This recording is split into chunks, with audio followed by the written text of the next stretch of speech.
Number 4 سورۃ النساء آیت نمبر 140 تفسیر وقد نزل علیکم، اور اللہ نے حکم اتارا، نزلہ اتار چکا، علیکم تم پر فی الکتاب، کتاب میں اللہ یہ حکم دے چکا ہے اس سے پہلے۔ کیا حکم دے چکا ہے؟ آگے تو یہ آ رہا ہے حکم، لیکن سوال یہ پیدا ہوتا ہے کہ وقد نزل علیکم فی الکتاب، قرآن میں خدا یہ حکم دے چکا ہے، یہ حکم کہاں اللہ نے دیا؟ یہ صورت ہے مدنی، تو اس کا مطلب یہ ہوا کہ یا تو مدنی صورتوں میں کہیں پیغام آ گیا ہوگا، اور اس سے بھی زیادہ یہ ہوا کہ مکی صورتوں میں کہیں نہ کہیں یہ تذکرہ آیا ہوگا نا، کیونکہ اللہ تعالیٰ نے فرمایا قد نزل علیکم فی الکتاب، اور خدا تمہیں یہ پیغام دے چکا ہے اس سے پہلے، خدا تم پر یہ بات نازل کر چکا ہے، حکم اتار چکا ہے۔ وہ اللہ کا حکم کیا ہے وہ بعد میں دیکھتے ہیں، یہاں کیا ہے؟ اللہ اس سے پہلے تمہیں یہ حکم اتار چکا ہے کہ ان اذا سمعتم، وہ یہ ہے کہ اذا سمعتم جب تم سنو آیات اللہ کی آیات، یکفر بہا، ان کے ساتھ یکفر انکار کیا جا رہا ہے اللہ کی آیات کو انکار ہوتے ہوئے، ویستہزأ اور مذاق اڑاتے ہوئے، ہنسی اڑاتے ہوئے، بہا ان آیات کے ساتھ، جب تم ایسی جگہ پر ہو تو دیکھو فلا تقعدوا، مت بیٹھنا، معہم ایسے ظالموں کے ساتھ جو میرے احکامات کا مذاق اڑائیں، حتیٰ یہاں تک کہ یخوضوا وہ لگ جائیں، وہ کوئی اور بات کرنے لگیں، فی حدیث غیرہ، ہماری باتوں کے علاوہ کوئی اور بات کرنے لگیں۔ اور اگر تم ان کافروں کے ساتھ بیٹھے جو ہماری آیات کا مذاق اڑا رہے تھے اور جو ہنس رہے تھے، انکم تم ہو جاؤ گے اذن پھر مثلہم، ان جیسے ہی کافر تم بھی ہو جاؤ۔ یہ ہے حکم۔ پہلی بات یہ ہے کہ اللہ اس سے پہلے کہاں چکا ہے، یہ بات تھی، اور وہ اللہ تعالیٰ نے جو کچھ کہا ہے سورہ انعام کو آپ دیکھیے، وہاں پہ آپ کو ملے گا، سورہ انعام 7ویں پارے میں ہے اور 68 نمبر اس کی آیت کریمہ ہے، سورہ انعام پارہ 7 اور آیت نمبر 68۔ اچھا، یہاں یہ بات خیال میں رکھیے گا کہ یہ بات ہم کر رہے ہیں منافقین کی، کہ وہ جاتے ہیں کافروں کے پاس، اور مکہ مکرمہ میں تو منافقت تھی نہیں، اس لیے مفسرین کو یہاں یہ بڑا الجھاؤ پیش آیا ہے کہ وہ کہتے ہیں مکہ میں تو منافقت تھی نہیں، وہاں تو کفر اور اسلام دو ہی چیزیں تھی، تو پھر ہوا کیا؟ یہاں بھی اللہ تعالیٰ نے فرمایا ہے سورہ نام میں، اللہ فرماتے ہیں وَإِذَا رَأَيْتَ الَّذِينَ، اور جب تم ان لوگوں کو دیکھو يَخُوضُونَ فِي آيَاتِنَا، جو ہماری آیات میں بکتے ہیں، مذاق اڑاتے ہیں، ہماری آیات کو سنتے ہیں اور پھر اس کے بعد مذاق اڑانا شروع کر دیتے ہیں، کفر کرتے ہیں، بکتے ہیں، ایسے فَأَعْرِضْ عَنْهُمْ، آپ ان سے الگ ہو جائیے، آپ ان سے کنارہ کیجئے، حَتَّى يَخُوضُوا، یہاں تک کہ وہ بکنے لگیں، فی حدیث غیرہ، کسی اور بات میں مصروف ہو جائیں، اس وقت تک ان کے ساتھ نہ جانا، وَإِمَّا يُنْسِيَنَّكَ الشَّيْطَانُ، اور اگر کبھی تم بھول جاؤ اور شیطان تمہیں بھلا دے کہ ان کافروں کے ساتھ نہیں بیٹھنا، فَلَا تَقْعُدْ بَعْدَ الذِّكْرَىٰ، تو نصیحت آ جانے کے بعد مَعَ الْقَوْمِ الظَّالِمِينَ، ان بے انصافوں کے ساتھ ہرگز نہ بیٹھنا۔ یہ ہے سورہ انعام میں، یہ ہے مکی۔ تو اللہ تعالیٰ نے یہاں جو کچھ فرمایا ہے اس کا مطلب دیکھیے کیا بنتا ہے کہ جب جاہل لوگ دین کا مذاق اڑائیں تو اس مجلس سے اٹھ جاؤ، سرک جاؤ، اور خطرہ اگر یہ ہو جائے کہ باتوں میں مصروف ہو کے تم بھول جاؤ گے اٹھنا، سرکنا بھول جاؤ گے، تو پھر دیکھو نصیحت کے وقت ان میں بیٹھنا ہے، یعنی نصیحت کے وقت ہی ان میں بیٹھنا ہوگا، اس کے علاوہ تم نہیں بیٹھ سکتے، اس مجلس کو ہی موقوف کرو، ان سے ملنا ہی ہٹا دو، اس لیے کہ وہ ظالم ہیں، خدا کی آیات کا مذاق اڑاتے ہیں۔ یہ آیت ہے مکی، اور مکہ میں نفاق تھا نہیں، تو پھر یہاں کون مراد ہے؟ مفسرین کو اس میں الجھاؤ پیش آیا ہے۔ ہم کہتے ہیں سیدھی سادی بے تکلف بات یہ ہے کہ منافق اور کافر دونوں ہی خدا کے احکامات کا مذاق اڑاتے تھے، تو یہاں کافر مراد ہیں کہ کافر جب مذاق اڑائیں مکہ مکرمہ میں تو صحابہ کرام رضی اللہ عنہم سے کہا گیا ہے کہ بالکل ان کے ساتھ نہیں بیٹھنا، دین کا مذاق اڑانا یہ بڑی خطرناک بات ہے، اور یہ دیکھو کفر کی حرکت ہے۔ یہ اس کی طرف اب آ جائیے سورہ نساء پہ جہاں ہم تھے، اب وہاں دیکھ لیجئے اللہ نے یہ جو کہا نا کہ وقت نزلہ، اور اس سے پہلے اللہ حکم اتار چکا ہے فی الکتاب، کتاب میں، کہ ان اذا سمعتم آیات اللہ، جب تم اللہ کی آیتوں کا یکفر بہا، دیکھو انکار کرتے ہوئے اس کو سنو، ویستہزأ بہا، اور اس کی ہنسی اڑاتے ہوئے، فلا تقعدوا معہم، تو ایسے لوگوں کے ساتھ مت بیٹھنا۔ حکم سورہ نام میں بھی وہی تھا، یہاں بھی وہی ہے، وہاں بھی یہی چیز تھی، یہاں بھی یہی چیز ہے، فرق اتنا سا ہے کہ وہ مکی حکم تھا، یہ مدینہ منورہ میں، اس لیے اس کے شروع میں کہہ دیا کہ قد نزل علیکم فی الکتاب، اور کتاب میں خدا نے یہ حکم اتارا ہے، یعنی اتار چکا ہے، اس سے مراد سورہ نام اس کی 68 نمبر آیت۔ اب دیکھیے اس آیت کو، فرماتے ہیں اذا سمعتم، جب تم سنو آیات اللہ، خدا کی آیات کو، آیات اللہ میں اللہ تعالیٰ کا صرف یہی کہہ دیتے کہ قرآن کو سنو، کہ اس کا مذاق اڑایا جا رہا ہے، اور اللہ کا لفظ نہ بھی آتا تو بھی ٹھیک تھا، مگر لفظ اللہ آیات کے ساتھ جو منسوب یہاں کیا ہے، اس کا مطلب یہ ہے کہ خدا کی آیات بڑی، یعنی نسبت لگائی ہے کہ بڑی قابل تعظیم چیزیں، بڑی قابل قدر چیزیں، جب تم سنو ان چیزوں کو، جن چیزوں اللہ کی آیات کو لوگ مذاق اڑا رہے ہیں اور لوگ اس کے ساتھ کفر کر رہے ہیں، تو دیکھو فلا تقعدوا معہم، ان کے ساتھ نہ بیٹھنا۔ یہ دین کا مذاق اڑانے والے لوگ کافر، یہ دین کا مذاق اڑانے والے لوگ منافق، دو ہی کیٹیگریز ہو سکتی ہیں، اللہ نے منع کر دیا ہے ان کے ساتھ بیٹھنے سے بھی جبکہ وہ خدا کے دین کا مذاق اڑا رہے ہوں۔ اس سے معلوم ہوتا ہے یہ کافروں کے ساتھ اتنا خلا ملا رکھنا اور اتنا ان کے ساتھ آنا جانا کہ وہ دین پہ اعتراض کریں، کبھی ایک چیز پہ ہنس رہے ہیں، کبھی دوسری چیز پہ ہنس رہے ہیں، یہ ان کے ساتھ زیادہ اٹھنا بیٹھنا یہ اس آیت میں داخل کر دیتا ہے۔ اس لیے حنفی فقہا نے اور جساس رحمۃ اللہ علیہ وغیرہ نے ان آیات کے پیش نظر بحث کی ہے کہ اہل باطل کے ساتھ تعلق رکھنا کیسا ہے، اور وہ کہتے ہیں ایک درجہ تو اس کا یہ ہے کہ ان کی کفریات پر رضامندی کے ساتھ رہے، جو بھی وہ کفر کر رہے ہیں اس کی رضامندی کے ساتھ بیٹھا رہے، خوش ہوتا رہے علیہ باللہ، تو ان کی رضا اور خوشی کہ وہ قرآن کا مذاق اڑا رہے ہیں، اسلام کا مذاق اڑا رہے ہیں، دین کا مذاق اڑا رہے ہیں، تو بس یہ ٹھیک کر رہے ہیں، اس حالت میں تو یہ کفر ہے، کیونکہ یہ بھی راضی ہے نا کہ خدا کے دین کا مذاق اڑے، یہ بھی راضی ہے کہ خدا کے دین کے ساتھ ایسے کیا جائے، تو یہ اس طرح کی چیزیں یہ کفر ہے۔ کبھی بھی وہ اشعار، وہ نثر جس میں خدا کے شاعر کی توہین ہوتی ہے، ایسے کاموں میں نہیں پڑنا چاہیے۔ بہت سے لوگ جن کے دماغ میں کمیونزم اور یہ چیزیں پڑی ہوئی ہیں، اور کمیونزم بھی کیا فیشن، ہم نے آج تک ایک آدمی ایسا نہیں دیکھا جس نے باقاعدہ کمیونزم کو پڑھا ہو۔ یہ جتنے بھی سوشلسٹ اور کمیونسٹ ٹائپ کے لوگ ہوتے ہیں نا، ہم نے کئی ایک سے کہا کہ بھائی یہ جتنا کچھ تم کہتے ہو یہ بتاؤ پڑھا ہے، کارل مارکس نے کہا کیا تھا، اینگلس کون تھا، یہ لوگ آخر کہاں لکھتے رہے، جرمنی میں یہ کیسے پھیل گئے تھے، ہیگل کا فلسفہ کیا چیز تھی۔ حرام ہے جو 10 صفحے اس پر لکھ سکیں، لیکن سب سے بڑے کامریڈ یہ اور سب سے بڑے کمیونسٹ۔ یقین مانیے کہ اگر وہ تو پتا چل جاتا ہے سچ اور جھوٹ کا، 2 سوال آدمی اور پوچھ لیتا ہے کہ اچھا کون سی کتاب پڑھی تھی، کچھ پتا نہیں ہے، مگر یہ کہ خدا کے دین کا مذاق اڑانا ہے۔ لینن کے کارنامے اگر پڑھنے ہوں، اور لینن نے جو کچھ کیا تھا، کسی زمانے میں روس کا سفارت خانہ اسے چھاپا کرتا تھا، 24 جلدوں میں اس کے ورکس ہیں سارے۔ وہ پڑھے آدمی پھر بات کرے نا کسی سے کہ جی میں کمیونسٹ ہو گیا ہوں، تو پھر تو اچھا بھی لگتا ہے کہ یار پڑھا لکھا ہے، اس کو پتا ہے اپنا نظریہ کیا ہے، اور 24 جلدیں تو چھوڑ 2400 صفحے بھی زندگی میں نہ پڑھے ہوں، اور پھر کمیونزم کا وہ ترجمان بن جائے، تو سوائے اس کے کہ وہ چاہتا ہے چند بیوقوف لوگ بنے رہیں، اور کیا۔ اس طرح کے لوگ یہ جو نظم اور نثر میں خدا کے خلاف شاعری میں اس طرح کی چیزیں کرتے رہتے ہیں، یہ تعلقات ان کی مجلسیں بڑی خطرناک ثابت ہوتی ہیں۔ علیہ باللہ ہمارے یہاں ایک تھا، وہ شعر ہی پڑھتا رہتا تھا، ہر وقت سرخ کپڑے پہنے رہتے تھے، اور وہ شعر پڑھتا رہتا تھا کہ دل خوش ہوا جو مسجد ویراں کو دیکھ کر، میری طرح خدا کا بھی کھانا خراب ہے۔ استغفر اللہ۔ یہ اس لیے نقل کر رہے ہیں کہ ایسے بہت سے مل جائیں جو کمیونزم کی اور اس مد میں بہ کے شریعت کا مذاق اڑاتے رہتے ہیں، اور پڑھا ذرا بھی نہیں، اتنا انصاف بھی نہیں کرتے ظالم کہ جس چیز کی تم مخالفت کر رہے ہو اس کو پڑھو تو صحیح، آخر وہ کیا ہے۔ ہم عیسائیت کی مخالفت کرتے ہیں، اللہ کا شکر ہے بائبل پڑھی ہے، دیکھا ہے، اور یہودیوں کی مخالفت کرتے ہیں تو جوش انسائکلوپیڈیا، یہ ساری چیزیں دیکھی بھالی ہیں، پھر سمجھ آتی ہے کہ اس چیز میں واقعی اس کی مخالفت ہو سکتی ہے، خام میں۔ اس لیے اہل باطل کے ساتھ بالکل تعلقات کو قائم رکھنا اور ان کے کفر پر رضامندی خود کفر ہے۔ پہلی چیز تو یہ ہے جو فقہا نے اس آیت سے ثابت کی ہے۔ دوسری بات وہ کہتے ہیں کہ جب وہ کفر کا اظہار کرتے ہیں، عین اس موقع پر تو ان کے ساتھ نہ رہے، لیکن اس کے علاوہ کسی موقع پر ان سے ملنا جلنا بغیر وجہ کے یہ فسق ہے۔ تو کوئی وجہ ہو، کیوں جا رہا ہے اس کے پاس، کیوں ملتے ہیں ان کے پاس، کوئی وجہ ہونی چاہیے کافروں سے ملنے کے لیے۔ یہ آیت اسی لیے کل چھوڑ دی تھی کہ آپ یہاں کفر کے ماحول میں رہتے ہیں، اور کفر کے ماحول کے ساتھ ساتھ منافقت بھی ہے، اور آپ کو سوچنا چاہیے کہ زندگی کو کیسے متعین کرنا ہے اور کس حد تک کس کے ساتھ تعلقات رکھنے ہیں۔ فقہا نے کہا ہے کہ کوئی آدمی دین کا مذاق اڑاتا ہے اور کفر کی باتیں کرتا ہے، بغیر ضرورت کے اس سے ملنا فسق کا کام ہے، گناہ کا کام ہے، کیوں آخر بغیر ضرورت کے اس سے ملا جائے۔ تیسرے درجے میں وہ کہتے ہیں کہ دنیاوی ضرورت سے ملنا یہ مباح ہے، جائز ہے، پتہ ہے افسر ہے اور ہمیشہ اسلام کے خلاف بات کرتا ہے، لیکن جاب کرتے ہیں، اس کے کمرے میں آنا جانا پڑتا ہے، اس سے بات کرنی پڑتی ہے، یہ مباح ہے، جائز ہے، نہ گناہ ہے نہ اس میں ثواب ہے۔ 3 درجے ہو گئے۔ اور چوتھے درجے میں وہ کہتے ہیں کہ اس سے اس لیے ملنا کہ اللہ کا پیغام اس تک پہنچے، خدا کی بات اس تک پہنچے، اور اس لیے ملنا کہ میں مسلمان ہوں اور مسلمانوں کے وہ قریب آئے اور دیکھے مسلمان کتنے اچھے لوگ ہوتے ہیں، اس لیے ملنا کہ اس سے ملتا جلتا رہوں گا تو مسلمانوں کے بارے میں اس کا موقف، اس کا رویہ تھوڑا سا تبدیل ہو جائے اور نرم پڑ جائے مسلمانوں کے بارے میں۔ لابنگ کرنا جسے آج کے زمانے میں کہتے ہیں، یہ ہے عبادت، یہ کرنی چاہیے، لابیز بنانی چاہیے اسلام کے لیے، ان لوگوں تک پیغام پہنچنا چاہیے تاکہ وہ اصل حقیقت تک شناسائی ان کی ہو اور مسلمانوں کے لیے وہ خطرناک نہ رہے۔ ہمیں تو صاف بات ہے بھائی، اس سے کوئی غرض نہیں ہے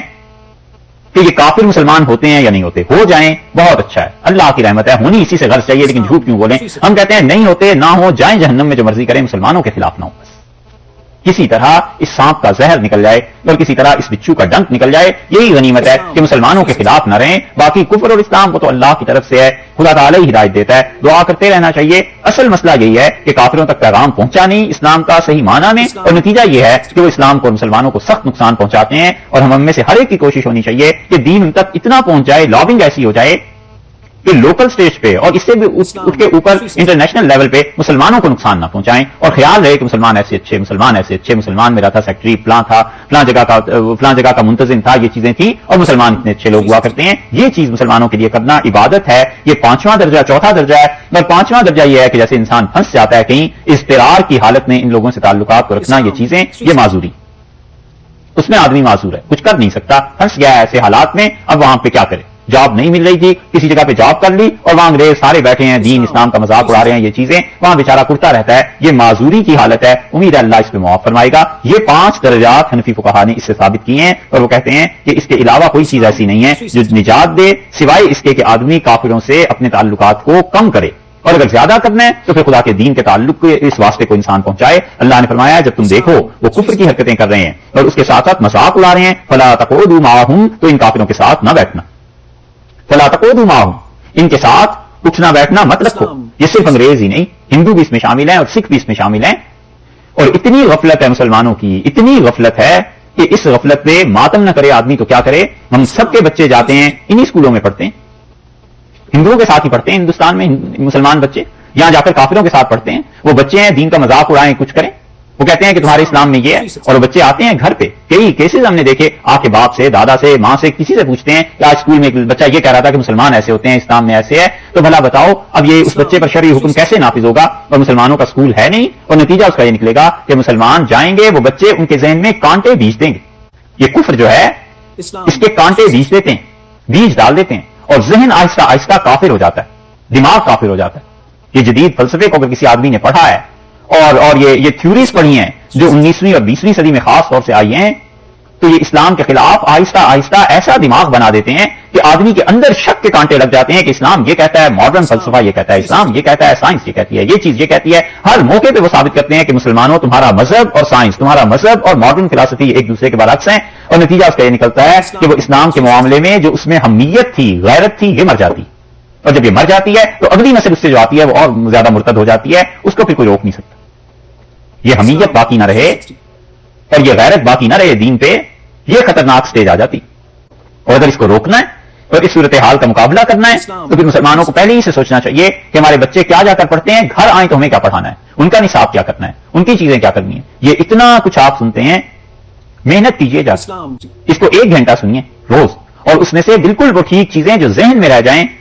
اور کوئی 1 2 4 تفسیریں جو مستند علماء کی لکھی ہوئی ہیں, یہ پڑھ کے اپنے بچوں کو قرآن گھر پہ پڑھاؤ, ترجمہ پڑھاؤ بچوں کو, قرآن پاک کی تفسیر, تشریح, تاکہ بچوں کو قرآن کے ساتھ تعلق ہو, حدیث کے ساتھ تعلق ہو, رسول اللہ صلی اللہ علیہ وسلم کے ساتھ تعلق ہو, فقہ کے ساتھ تعلق ہو. یہ سب کی سب چیزیں, تاکہ بچہ دماغی طور پر مرتد نہ ہو جائے, دل میں دماغ میں اس کے اسلام اپنا گھر بنا لے. ورنہ ہوگا یہ کہ اتنے شکوک و شبہات پیدا ہو جائیں گے کہ وہ ایک دن آ کر یہ کہے گا کہ اسلام میں تو ان مسائل کا حل نہیں. یہ چیزیں لوگ کرتے ہیں, اور اسی وجہ سے یہودیوں نے ہمیشہ نظام تعلیم اپنا رکھا تاکہ ہمارے خلاف کوئی بات ہی نہ ہو, ہم اپنے بچوں کو چیزیں پڑھائیں ہی نہیں. اور مسلمانوں نے کوئی نظام تعلیم اپنا مرتب نہیں کر لیا اب تک. اگر یہ اسکول نہیں کھولیں گے, تعلیمی ادارے نہیں کھولیں گے, تو سوچیں کہ ہوگا کیا. ہمارے کسی بچے نے آ کے یہاں نہیں پڑھنا کہ ہم اس کی زبردست وکالت کر رہے ہیں, پڑھنا آپ کے ہی بچوں نے,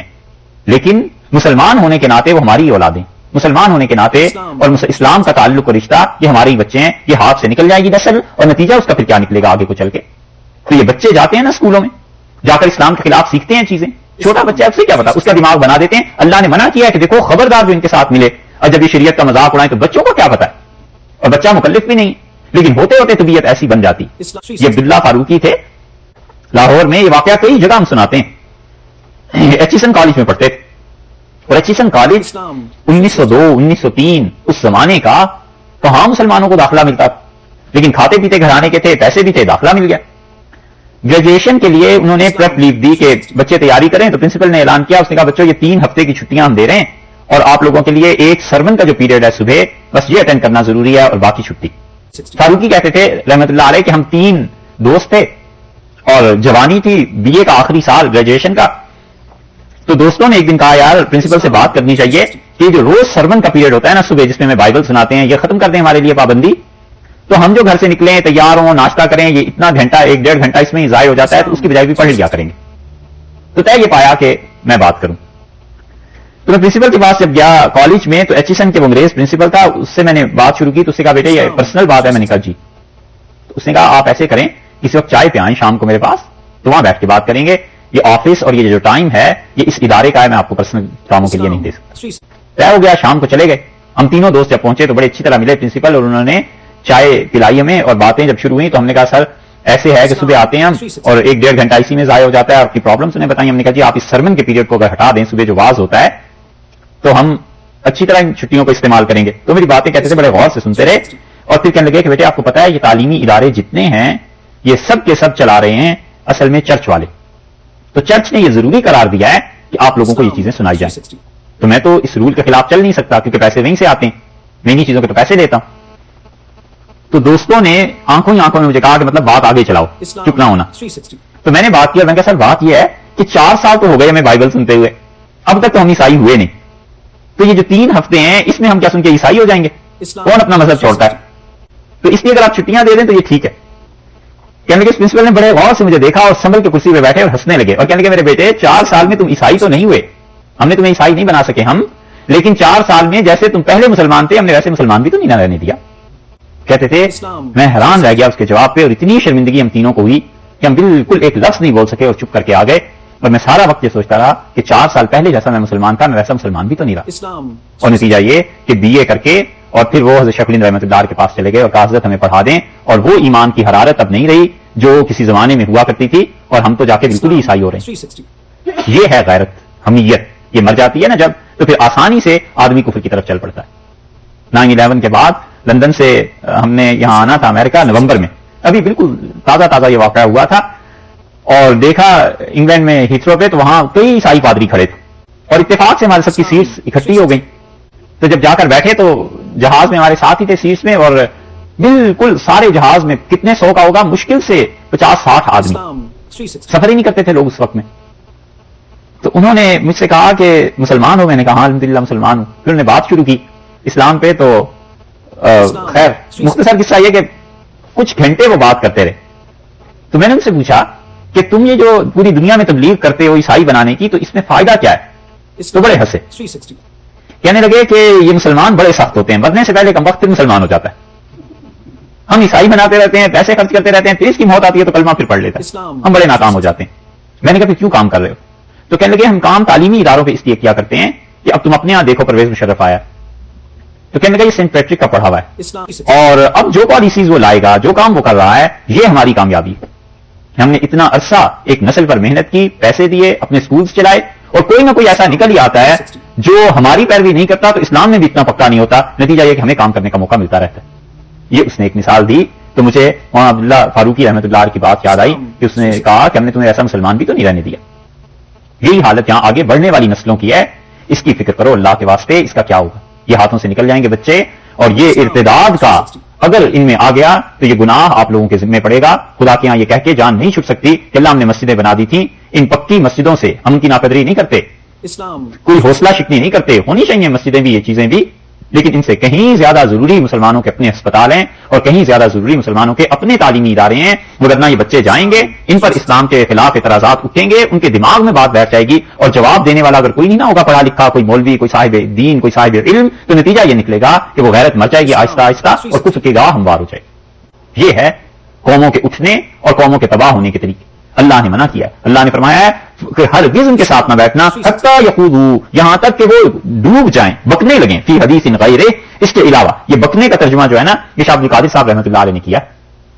اس لیے کہ اسلام کے خلاف جو باتیں ہیں وہ بکواس ہی ہے, اور کیا چیز. حتیٰ یخوضوا فی حدیث غیرہ, یہاں تک کہ یہ لوگ اور باتوں میں لگ جائیں. شاہ صاحب رحمۃ اللہ علیہ نے یخوضوا کا ترجمہ کیا ہے پیچھیں اور بات میں, اور پیچھنا خالص ہندی کا لفظ ہے, اچھی طرح مصروف ہو جانا, مشغول ہو جانا. تو پیچھنا کس معنی میں آئے گا؟ بولتے ہیں یہ لفظ اب بھی, پیٹنا نہیں, پیٹنا. ارے نہیں, وہ تو بغیر ٹھیکے ہے. حتیٰ یخوضوا فی حدیث غیر, یہاں تک کہ وہ اور باتوں میں لگ جائیں اس بات کے سوا, غیر ہی, اس کے سوا اور باتوں میں. ہی کی ضمیر اصل میں لوٹ رہی ہے یکفر بہا و یستہزأ بہا, جس کا مذاق اڑاتے ہیں اور جس کا کفر کرتے ہیں نا, غیر ہی, اس کے علاوہ اور باتیں کرنے لگیں. اور اگر تم جا بیٹھے ان میں, اور اگر تم نے ان کی صحبت اختیار کی, انکم اذا مثلہم, تو پھر نہیں تو تم بھی انہی کے برابر ہوئے. اگر تم باز نہ آئے تم بھی انہی جیسے ہو جاؤ, تم بھی ان کے برابر ہو. یا تو یہ بتا دیا ہے کہ تم بھی ان کے برابر ہو, یعنی آئندہ چل کے تم بھی انہی کی طرح کافر ہو جاؤ گے, یا یہ کہ اللہ نے اپنے متعلق فرما دیا کہ ہماری نگاہ میں پھر تم انہی کے برابر ہو گئے ہو, کہ خدا کے دین کا مذاق اڑاتے ہیں لوگ, اور تم بجائے اس کے کہ جواب دو, بجائے اس کے کہ اس پہ کچھ ناراضگی کا اظہار کرو اور کچھ کہو, اور تم خاموشی سے سنتے رہتے ہو, کوئی غیرت نہیں. انکم اذا مثلہم, تم انہی جیسے ہو جاؤ گے اگر یہ حرکتیں ہوئی. ان اللہ, بلا شک و شبہ اللہ, جامع المنافقین, جمع کرنے والا ہے منافقوں کو, والکافرین, اور کافروں کو, فی جہنم, جہنم میں, جميعا, تمام کے تمام کافر اور منافق جمع ہو جائیں گے جہنم.